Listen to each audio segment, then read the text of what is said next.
അസ്സലാമു അലൈക്കും വറഹ്മത്തുള്ളാഹി വബറകാതുഹു. നമ്മുടെ കോഴിക്കോടുകാരനായ ഒരു ചെറുപ്പക്കാരൻ, അദ്ദേഹം കുറേ നാളിങ്ങനെ കാത്തിരുന്ന് ജോലിക്ക് വേണ്ടി അന്വേഷിച്ച് ഗൾഫിലൊരു ജോലി കിട്ടുകയാണ്. കുഴപ്പമില്ലാത്ത രീതിയിൽ തുടങ്ങി നന്നായി അധ്വാനിച്ച് 2 വർഷം കഴിഞ്ഞ് പൈസയൊക്കെ ഉണ്ടാക്കിയിട്ട് ഇങ്ങനെ വീട്ടിലേക്ക് ഒരു പെരുന്നാളിനോടടുത്ത സമയത്ത് ഇങ്ങനെ വരികയാണ്. എയർപോർട്ടിൽ പോയി കുടുംബക്കാരൊക്കെ അവനെ സ്വീകരിച്ച് കൊണ്ടുവന്നു. വീട്ടിലെത്തിയപ്പോൾ അവൻ്റെ സാലറി എന്നോണം കുറച്ച് പൈസ എടുത്ത് വാപ്പാടെ കയ്യിലേക്ക് കൊടുത്തു. വാപ്പാടെ കണ്ണിങ്ങനെ നിറഞ്ഞു. അന്ന് വാപ്പ ഒരു 100 രൂപ അതിൽ നിന്ന് എടുത്തിട്ട് പറഞ്ഞു, മോനെ ഇത് ഉമ്മയുടെ കയ്യിലേക്ക് കൊടുക്ക്. അപ്പോൾ ഉമ്മ പറഞ്ഞു, എനിക്കെന്തിനാ, അത് നിങ്ങൾ വെക്ക്. അല്ലടി, ഇത് നീ പിടിക്ക്. ആ സമയത്ത് ഉമ്മ പറയുന്നുണ്ട്, മോനോട് ഉമ്മക്കൊരു കാര്യം പറയാനുണ്ട്. ഉമ്മയുടെ ഒരു കൂട്ടുകാരി ഉണ്ട്, അവൾ വിധവയാണ്, ഭർത്താവ് മരിച്ചു പോയിട്ടുണ്ട് കേട്ടോ. അവൾക്ക് 3 മക്കളാണ്, 3 യത്തീം കുട്ടികളാണ്, കുഞ്ഞുങ്ങളാണ്. പെരുന്നാളൊക്കെ അല്ലേ വന്നേ, അവർക്കൊന്നും കഴിക്കാനും കുടിക്കാനൊന്നും ഉണ്ടാവില്ല. എൻ്റെ മോൻ എന്തെങ്കിലുമൊക്കെ ഒന്ന് അവർക്ക് വാങ്ങിക്കൊണ്ടുപോയി കൊടുക്കണം കേട്ടോ. ഞാനത് ചെയ്യാം ഉമ്മ, വന്ന് ക്ഷീണിച്ചിരിക്കുകയല്ലേ, വാ നമുക്ക് ഭക്ഷണമൊക്കെ കഴിക്കാം. അപ്പോൾ നല്ല സുഭിക്ഷമായ ഭക്ഷണം, ഗൾഫിൽ നിന്ന് വന്നല്ലേ, നല്ല അടിപൊളി ഫുഡൊക്കെ കഴിച്ച് ആ ഫുഡൊക്കെ കഴിച്ചപ്പോഴത്തേക്ക് ആകെ തളർന്നു. ആ സോഫയിൽ അദ്ദേഹം ഇങ്ങനെ കിടന്നിങ്ങനെ ഉറങ്ങിപ്പോവാണ്. ഉറക്കത്തിൽ പെട്ടെന്നൊരു സ്വപ്നം കാണാണ്. 3 കുഞ്ഞുങ്ങളിങ്ങനെ കൈ ഉയർത്തിയിട്ട് ആമീൻ ആമീൻ ആമീൻ എന്ന് പറയുന്നുണ്ട്. സ്വപ്നത്തിൽ നിന്ന് ഞെട്ടിയങ്ങ് എഴുന്നേക്കാണ്. അപ്പോഴാണ് അദ്ദേഹത്തിന് ഓർമ്മ വരുന്നത്, പടച്ചോനെ, എൻ്റെ ഉമ്മ 3 യത്തീം കുട്ടികളുടെ കാര്യം പറഞ്ഞിരുന്നല്ലോ, ഞാനത് വിട്ടുപോയല്ലോ അല്ലാ. അദ്ദേഹം വേഗം വീട്ടിൽ നിന്ന് ഇറങ്ങി ഓടുകയാണ്. നല്ല പലചരക്ക് കടയിൽ അതുപോലെ തന്നെ സൂപ്പർ മാർക്കറ്റൊക്കെ കയറി ഇറങ്ങി ഒരു വീട്ടിലേക്ക് ആവശ്യമുള്ള ഒരുപാട് ദിവസത്തേക്ക് ആവശ്യമുള്ള സാധനങ്ങൾ 1-2 ചാക്കുകളിലാക്കി തന്നെ അദ്ദേഹം മേടിക്കുന്നുണ്ട്. അപ്പോഴേക്ക് ചെറിയൊരു ചാറ്റൽ മഴയും തുടങ്ങി. അദ്ദേഹം സ്ഥലമൊക്കെ ഉമ്മ പറഞ്ഞതന്വേഷിച്ച് കണ്ടുപിടിച്ച് അവിടെ എത്തുമ്പോഴുണ്ട് വണ്ടിയൊന്നും അങ്ങോട്ട് കിടക്കില്ല, ചെറിയൊരു ഇടവഴിയാണ്. അപ്പോൾ ആ മഴയത്ത് വണ്ടി ഒതുക്കിയിട്ടിട്ട് വെയിറ്റിങ്ങിന് തൂക്കാൻ പറ്റുന്നില്ല, അത്ര നല്ല വെയിറ്റുള്ള ആ 2 ചാക്കുകളിങ്ങനെ മുതുകത്തെടുത്ത് ആ മനുഷ്യനിങ്ങനെ നടന്നു പോവാണ്. വീടിൻ്റെ മുൻവശത്തെത്തുമ്പോൾ ഒരു വീടെന്നൊന്നും പറയാൻ പറ്റൂല, ഒരു ചെറ്റപ്പുര എന്നൊക്കെ നമ്മൾ പറയുന്ന രീതിയിൽ അത്രയേ ഉള്ളൂ. വാതിലിങ്ങനെ തുറന്നു കിടപ്പുണ്ട്.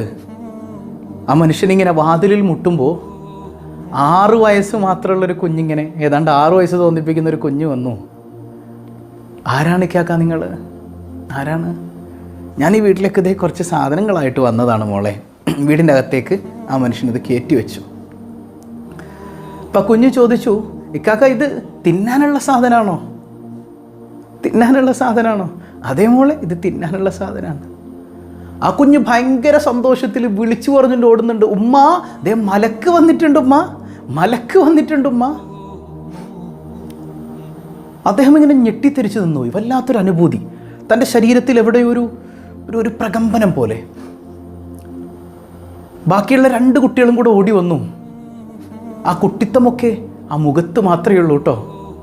അവരുടെ ശരീരം മുഴുവൻ ശുഷ്കിച്ചതുപോലെ പട്ടിണിക്കോലങ്ങൾ എന്ന് പറയുന്ന രീതിയിലാണ് ആ പാവപ്പെട്ട പിഞ്ചു കുഞ്ഞുങ്ങളുള്ളത്. മറ്റു കുഞ്ഞുങ്ങളും വിളിച്ചു പറഞ്ഞു, ഉമ്മ ആദ്യം മലക്ക് വന്നിട്ടുണ്ട്. മറയുടെ പിന്നിൽ നിന്ന് ആ സ്ത്രീ ചോദിക്കുന്നുണ്ട്, ആരാ മോനെ വന്നിരിക്കുന്നത്? ഉമ്മ, ഞാൻ നിങ്ങളുടെ കൂട്ടുകാരി ഇന്നാലിന്നഹളുടെ മകനാണ്, കുറച്ച് സാധനങ്ങളായിട്ട് വന്നതാണ് ഉമ്മ.